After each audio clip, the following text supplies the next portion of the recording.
10 months after his wife died, a widower plucked up the courage to unfold the final letter she wrote for him before she died. After reading her soul-crushing confession, he hurried to take a paternity test. But before we start, smash the like button and make sure to subscribe if you haven't, and hit that notification bell so that you won't miss any new stories. On November 29, 2021, a grieving widower found solace in the Off My Chest subreddit, pouring out his heartache. He wasn't looking for advice, but his emotional narrative resonated with supporters who reassured him that it was alright to cry over what his wife had done. The man and his wife had enjoyed 4 years of blissful marriage. They cherished their shared moments, and the arrival of their son only deepened their happiness. However, despite their joy, fate had other plans in store for them. The original poster's wife sadly passed away 10 months before he shared his Reddit account. Shattered and feeling as if his world had collapsed, he found the strength within himself to persevere. Despite the immense grief, he made a steadfast commitment to be a loving and dedicated father to his 4-year-old son. As time passed, things slowly began to return to a semblance of normalcy in Opie's life.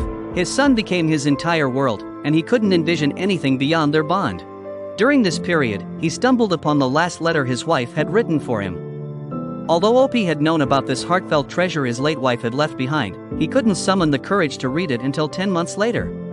Upon reading the letter, Opie was initially in a state of disbelief. It took him considerable time to regain his composure while absorbing the weight of his wife's candid revelation. In the letter, she confessed to getting excessively drunk during her bachelorette party and engaging in an intimate encounter with a stranger. Consequently, she found herself pregnant, but the timing left her uncertain about the true paternity, as the incident had occurred a few days before their wedding. Opie was devastated, particularly when he reached the part of the letter where his late wife admitted there was a significant possibility that their son might not be his. He never anticipated such a revelation from his beloved wife. Numerous unanswered questions clouded Opie's mind, compelling him to delve into the origins of his son's parentage. Despite the urge to confront his wife, it was too late, and the mere thought of it weighed heavily on him. Instead, he mustered the courage to undergo a paternity test, hoping to unravel the truth. The results proved to be shattering. His late wife's confession aligned with the test results, revealing that the boy he had raised was not his biological son. Feeling a pang of regret, Opie wished he hadn't taken the test, thinking it might have been easier to ignore the truth. Despite his assurance that his feelings for his son remained unchanged, the revelation still hurt. Seeking an outlet for his frustration, he shared his thoughts online, where he received a comforting flood of support from understanding strangers. Meanwhile, Opie was relieved to have left his son at his parents' place but was unsure if he would ever look at him the same way again. Soon, the boy returned home to his dad, and Opie's reaction was unbelievable.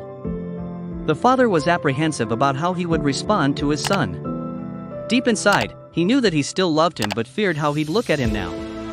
Opie was unsure whether his feelings for his boy would change or if he would only view him through the lens of his wife's betrayal. But when he saw his son, he rushed to him and hugged him like he hadn't met him in years. He felt his son's tiny arms squeeze him back, expressing relief and warmth at being home with his dad. Opie almost broke down in his son's arms as he tried to get over his wife's lie. He said he was headstrong, that the boy would remain his son and that nothing would change between them.